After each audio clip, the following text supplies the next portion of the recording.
योभन्दा अघिल्लो क्लासमा हामीले कक्षा 12 को एकाउन्ट सब्जेक्टको cost seat and tender seat अन्तर्गत रहेर चाहिँ हामीले 2079 सालको सेट ओ क्वेसन सल्भ गरेका थियौँ।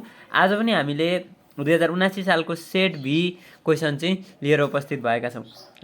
भिडियो सुरु गर्नुभन्दा अगाडि एउटा सानो रिक्वेस्ट गर्न चाहन्छौँ। यदि हाम्रो च्यानलमा तपाईँहरू नयाँ हुनुहुन्छ र भर्खरै हाम्रो भिडियोहरू हेर्दै हुनुहुन्छ भने च्यानल सब्सक्राइब गरेर नजिकै रहेको बेल आइकन क्लिक गरिदिनु होला, ताकि हामीले अपलोड गरेको यस्तै नयाँ नयाँ भिडियोहरू चाहिँ नोटिफिकेसन मार्फत तपाईँहरूले तुरुन्त प्राप्त गर्नुहुनेछ र तपाईँहरूको पढाइ कार्य सहज रूपले अगाडि बढ्नेछ है। अब सुरु गर्छौँ।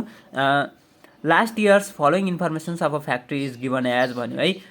फ्याक्ट्रीको चाहिँ अन्तिम वर्षको लास्ट इयर भनेको प्रिभियस इयरको चाहिँ इन्फर्मेसनहरू दिएको छ भन्यो। Raw material opening stock of raw material कति रहेछ 40,000 रहेछ, अनि closing stock of raw material 60,000 रहेछ, अनि सेमी फिनिस गुड्स भनेको यो वर्किङ प्रोग्रेस हो क्या। वर्किङ प्रोग्रेसमा हुँदै गरेका काम भइरहेका फिनिस गुड्स बन्नका लागि प्रोग्रेस भइरहेका काम भइरहेकालाई चाहिँ वर्किङ प्रोग्रेस भन्छ। यसलाई सेमी फिनिस गुड्स पनि भन्छ क्या, बन्दै गरेका हुन् नि त। त्यो 60,000 र 50,000 रहेछ ओपनिङ र क्लोजिङ हो यो। अनि फिनिस गुड्स भनेर 80,000 र 1 लाख रुपियाँ दिएको छ, यो पनि ओपनिङ र क्लोजिङ ल। त्यस पछाडि र मेटेरियल पर्चेज भन्यो 4,20,000, क्यारियज इनवार्ड भन्यो 10,000, रेन्ट भन्यो 16,000, त्यस पछाडि डाइरेक्ट वेजेस भन्यो 2 lakh, indirect wages 14,000, factory insurance भनेर 8,000 दियो, स्टेसनरी भन्यो 12,000 दियो, स्यालेरी भन्यो 15,000 दियो, एडभर्टिजमेन्ट भन्यो कति दियो त 5,000 दियो, सेल्स कमिसन भन्यो 6,000 दियो, प्रफिट भनेर चाहिँ 20% अन सेल भन्यो है। अब यहाँनिर के पर्छन् भन्ने कुरा हेर्नुपर्छ क्या। यहाँ के पर्छन् कता कता पर्छन् भन्ने कुरा सुरुमा त हामीले के गर्नु पऱ्यो, र material opening stock of raw material राखिन्छ, त्यस पछाडि पर्चेज राखिन्छ होइन, पर्चेज अफ र मेटेरियल, अनि क्यारियज इनवार्ड पनि राखिन्छ। अरू भनेको हाम्रो के थियो त भन्दाखेरि जस्तो फ्रेट अन पर्चेज थियो भने त्यो पनि राख्ने भनेको थियो, र मेटेरियलको स्क्रैप सेल्स थियो भने त्यो पनि राख्ने भनेको थियो, त्यो छैन। त्यस कारणले गर्दा पहिला 40,000, 4,20,000 र 10,000 जोडियो। अब घट्ने भनेको के हो त, closing stock of raw material 60,000 चाहिँ घट्ने भयो। त्यति गर्दाखेरि हाम्रो के आउँछ, cost of raw material consume आउँछ। Cost of raw material consume आइसकिसकेपछि हामी के गर्छौँ, त्यसमा डाइरेक्ट वेजेस जोड्छौँ। डाइरेक्टसँग रिलेटेड एक्सपेन्सेसहरू केही छन् भने ती पनि जोड्ने हो। Direct wages, direct expenses, productive wages पनि भन्छ। त्यस पछाडि चार्जेबल एक्सपेन्सेस भन्यो भने पनि यहीँनिर जोडिन्छ। अहिले जम्मा हामीलाई डाइरेक्ट वेजेस मात्रै दिएको छ, यो जोडियो। त्यस पछाडि हाम्रो के आउँछ, प्राइम कस्ट आउँछ। प्राइम कस्ट आइसकिसके पछाडि अब हामीले के गर्नुपर्छ, त्यसमा फ्याक्ट्री ओभरहेड अथवा फ्याक्ट्रीसँग रिलेटेड एक्सपेन्सेसहरू के गर्छौँ त जोड्छौँ। के छ भन्दाखेरि पहिला नम्बरमा हेर्नु पऱ्यो हामीले इन्डाइरेक्टसँग रिलेटेड सबै पर्छन् त्यो फ्याक्ट्री ओभरहेडभित्र। इन्डाइरेक्ट वेजेस, इन्डाइरेक्ट मेटेरियल होइन, ती इन्डाइरेक्ट एक्सपेन्सेसहरू ती सबै परे। अहिले इन्डाइरेक्ट एक्सपेन्स मात्रै छ। अनि फ्याक्ट्री इन्सुरेन्स पऱ्यो क्या, फ्याक्ट्री इन्सुरेन्स पऱ्यो। त्यति गर्दाखेरि हाम्रो फ्याक्ट्री कस्ट आउनु पर्ने हो। तर किन आउँदैन भन्दाखेरि सेमी फिनिस गुड्सहरूको पनि इन्फर्मेसन दिएको छ अथवा वर्किङ प्रोग्रेसको पनि इन्फर्मेसन दिएको छ भने हामीले के गर्नु पऱ्यो, त्यो वर्किङ प्रोग्रेसलाई पनि एडजस्ट गर्नु पऱ्यो। त्यो अहिले जुन हामीले यति जोड्यौँ त्यसको नाम चाहिँ अब हामीले फ्याक्ट्री कस्ट इन्कर्ड भन्छौँ। अनि त्यस पछाडि यो सेमी फिनिस गुड्सलाई opening stock of semi finish goods र closing stock of semi finish goods चाहिँ एडजस्ट गरिसकेपछि मात्रै हामी के गर्छौँ, फ्याक्ट्री कस्ट लेख्छौँ। अनि फ्याक्ट्री कस्ट आइसकिसकेपछि हामीले जोड्ने भनेको अब अफिस ओभरहेड हो। अफिससँग रिलेटेड खर्चहरू के होला नि त भन्दा रेन्ट छ एउटा, रेन्ट पछाडि अर्को छ स्टेसनरी छ, स्यालेरी छ, यो भनेको अफिस रिलेटेड एक्सपेन्सेसहरू भए, त्यो जोडिन्छ। त्यो जोडिदिएपछि हाम्रो के आउँछ, कस्ट अफ प्रोडक्सन आउँछ है। कस्ट अफ प्रोडक्सन आउँछ। अब कस्ट अफ प्रोडक्सन आइसकिसकेपछि opening stock of finish goods र closing stock of finish goods adjust गर्छौँ। त्यो गर्दा कस्ट अफ गुड्स सोल्ड आउँछ। अनि कस्ट अफ गुड्स सोल्ड जब आउँछ अनि मात्र हामीले के गर्छौँ त, सेल्स मतलब सेलिङ ओभरहेड अथवा डिस्ट्रिब्युसन ओभरहेडसँग रिलेटेड शीर्षकहरू एक्सपेन्सेसहरू चाहिँ हामीले त्यहाँनिर इन्क्लुड गर्छौँ। जस्तो एडभर्टिजमेन्ट भनेको सेलिङ ओभरहेड हो, अनि सेलिङ डिस्ट्रिब्युसन, अनि सेल्स कमिसन पनि सेलिङ एन्ड डिस्ट्रिब्युसन ओभरहेडभित्र पर्छ। यो दुईवटा जोडिदिएपछि हाम्रो के आउँछ त भन्दाखेरि टोटल कस्ट आउँछ। अनि टोटल कस्ट आइसकिसकेपछि यो प्रफिटलाई चाहिँ एड कसरी गर्छ भने जति टोटल कस्ट आएको छ त्यो इन्टु 20 डिभाइड बाई 100 माइनस 20। किन भन्दा पर्सेन्टेज अन प्रफिट चाहिँ केमा छ, सेल्समा छ। तर हामीसँग के इन्फर्मेसन मात्रै छ त, टोटल कस्टको इन्फर्मेसन मात्रै छ। सेल्सै भएको भए त सिधै 20% गर्थ्यौँ, सकिहाल्थ्यो। तर जब टोटल कस्टको इन्फर्मेसन हुन्छ अनि प्रफिट अन चाहिँ सेल्स भन्छ, त्यो बेलामा चाहिँ total cost into profit percent divide by 100 minus profit percent गर्नुपर्ने हुन्छ है। यति गरेपछि हाम्रो के आउँछ त, कस्ट सिटको सबै बनिन्छ। अनि यो टोटल कस्टमा प्रफिट जोडेपछि सेल्सको कुरा पनि आउँछ है। यति गरेर हाम्रो यो कस्ट सिट सकिन्छ। अब सोलुसन हेर्छौँ हामी। यो चाहिँ हाम्रो 2079 सालको सेट भी सोलुसन हो। कस्ट सिट भनिदिन्छौँ, पार्टिकुलर्स, डिटेल, अमाउन्ट। यहाँ चाहिँ 3टा राखिदिनुपर्छ ल कस्ट सिट बनाउँदै गर्दाखेरि। अब टेन्डर सिट कस्ट सिटवाला त्यो जुन 2टा बनाइन्छ त्यसमा राख्नु पर्दैन, त्यसमा सिधै पार्टिकुलर्स र अमाउन्ट मात्रै राखे पुग्छ। तर यसमा चाहिँ हामीले डिटेल पनि हाल्नुपर्ने हुन्छ, किनभने जस्तो अहिले हामीले cost of raw material consume निकाल्नको लागि यो प्रोसेस गर्यो नि, यो प्रोसेस चाहिँ हाम्रो डिटेलमा देखाइदिने। डिटेलमा देखाएपछि के हुन्छ त अझ क्लियर हुन्छ। Opening stock of raw material 40,000, purchase of raw material 4,20,000। यो तपाईँहरूले क्वेसन सँगसँगै हेर्दै गर्नु होला है। क्यारिएज इनवार्ड भनेर हाम्रो कति छ त 10,000 छ हैन। अनि lace closing stock of raw material भनेर 60,000 दिएको छ। त्यति गरेपछि हाम्रो के आउने भयो त cost of raw material consume आउने भयो। त्यो चाहिँ 4,10,000 आउँदो रहेछ है। 4,10,000 आउँदो रहेछ। 4,40,000, 4,20,000 र 40,000ले 4,60,000 भयो। 4,60,000 र 10,000ले 4,70,000 भयो। 4,70,000 मा 60,000 घटाएपछि हाम्रो कति आयो त 4,10,000 आयो। अब त्यसमा हामीले के गर्ने भनेको छ त cost of raw material consume आएपछि डाइरेक्ट वेजेस, डाइरेक्ट एक्सपेन्सेस हैन, डाइरेक्ट एक्सपेन्सेस।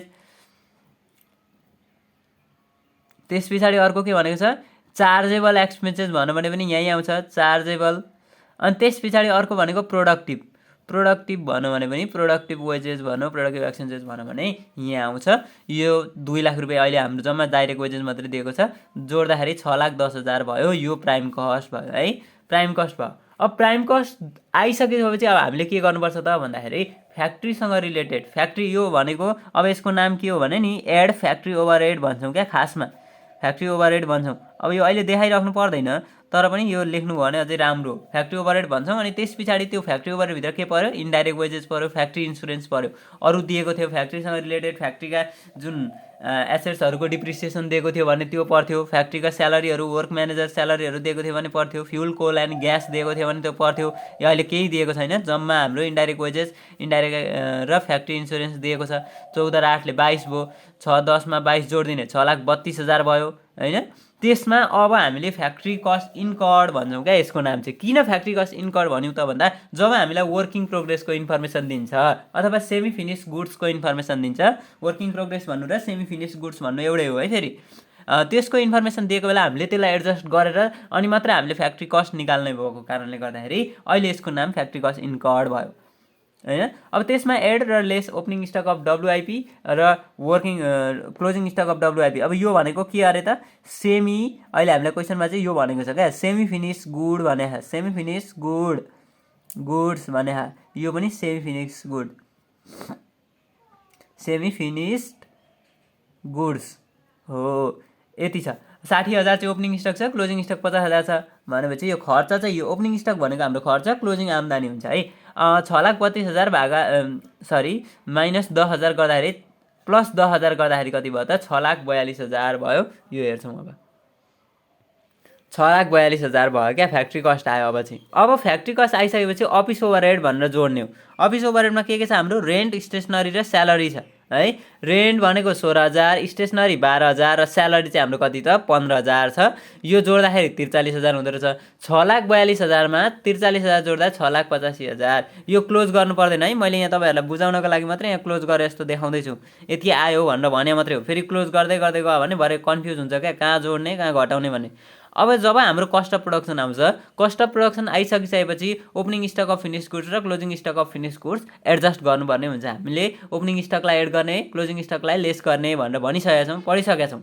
अब कहिलेकाहीँ के गर्छ भने यो कस्ट अफ प्रोडक्सनबाट मुनि जुन दिएको हुन्छ इन्फर्मेसन फिनिस गुड्सको र ओपनिङ स्टक र क्लोजिङ स्टक, त्यो कहिलेकाहीँ युनिटमा दिन्छ। युनिटमा दिएको बेला हामीले के ख्याल गर्नुपर्छ भने त्यहाँनिर रेट निकाल्नुपर्छ। रेट कसरी निकाल्ने भन्दाखेरि जब हाम्रो कस्ट अफ प्रोडक्सनको भ्यालु आउँछ त्यो value divided by unit produce गऱ्यौँ भने के आउँछ, त्यहाँ रेट आउँछ हैन, रेट आउँछ। त्यो रेटले चाहिँ अनि यो के गर्छौँ opening stock of finish goods र क्लोजिङ स्टक अफ फिनिस गुड्सलाई मल्टिप्लाई गरिदिन्छौँ। त्यो रेटले मल्टिप्लाई गरेपछि हाम्रो भ्यालु आउँछ। यहाँ त भ्यालु चाहिने हो नि त हामीलाई, त रुपियाँमा चाहिने हो, युनिटमा त चाहिने होइन। त्यस कारणले गर्दा यहाँ भ्यालु आउँछ। त्यो भ्यालु राखेर अनि हामी फेरि एडजस्ट गर्छौँ। जस्तो अहिले त हामीलाई सिधै दिएको छ 80,000 opening stock of finish goods, closing stock of finish goods 1 lakh भनेपछि हाम्रो 20,000 चाहिँ माइनस भयो, गर्दाखेरि 6,85,000 मा 20,000 घटाउँदा 6,65,000 भयो। तर कहिलेकाहीँ चाहिँ के भने त मैले युनिटमा दिएको हुन्छ, त्यो युनिटमा दिएको बेला चाहिँ cost of production divide by production unit गर्छौँ। प्रोडक्सन युनिट क्वेसनमा खोज्नुपर्छ, दिएकै हुन्छ त्यस्तो कन्डिसनमा चाहिँ। अनि प्रोडक्सन युनिट दिइसकेपछि त्यसलाई चाहिँ भाग गरिदिएपछि हाम्रो के आउँछ, रेट आउँछ। त्यो रेट आइसकेपछि अनि त्यो रेटले मल्टिप्लाई गरिदिनुपर्छ अनि हाम्रो एन्सर आउँछ है। अब कस्ट अफ गुड्स सोल्ड आइसकिसकेपछि अब सेलिङ एन्ड डिस्ट्रिब्युसन ओभरहेड, यसको नाम के अरे, सेलिङ एन्ड डिस्ट्रिब्युसन ओभरहेड भन्छौँ क्या यो शीर्षकहरू। डिस्ट्रिब्युसन ओभरहेड यो भित्र परेको अहिले हाम्रो एडभर्टिजमेन्ट र सेल्स कमिसन छ। अरूहरू पनि हुन्छन्, जस्तो डिप्रिसिएसन एन्ड डेलिभरी भ्यान हुन्छ होइन, त्यस पछाडि सेल्स म्यानेजर स्यालेरी हुन्छ, यी कुराहरू पर्छन्। अब गोदाम रेन्ट हुन्छ, अब यी कुराहरू चाहिँ छन्। तर अहिले हामीले जम्मा आएको दुईवटा छ, 6 र 5 11,000 भयो। अनि 6,65,000मा 11,000 जोड्दा 6,76,000 भयो। त्यसमा प्रफिट चाहिँ कसरी हुन्छ अरे भनेको छ भने 20% अन सेल प्राइस। अब जब हामीलाई कस्ट दिएको छ, कस्ट दिएर अनि सेल्स प्राइसको चाहिँ 20% हो भन्छ भने cost total cost into profit percent divide by 100 minus profit percent गर्छौँ। त्यो गर्दाखेरि हाम्रो कति आयो त 1,69,000 आयो। जोड दिने दुईवटा 6,76 र 1,69 जोड्दाखेरि 8,45,000 चाहिँ हाम्रो सेल्सको भ्यालु आउँदो रहेछ है। यसरी हाम्रो यो 2079 सेट भीमा सोधेको क्वेसन पनि सल्भ हुन्छ। तपाईँलाई यो भिडियो कस्तो लाग्यो? भिडियो मन पऱ्यो भने भिडियो लाइक गरिदिनु होला, च्यानल सब्सक्राइब गरिदिनु होला र नजिकै रहेको बेल आइकन क्लिक गर्न नभुल्नु होला। हस्, थ्याङ्क यू।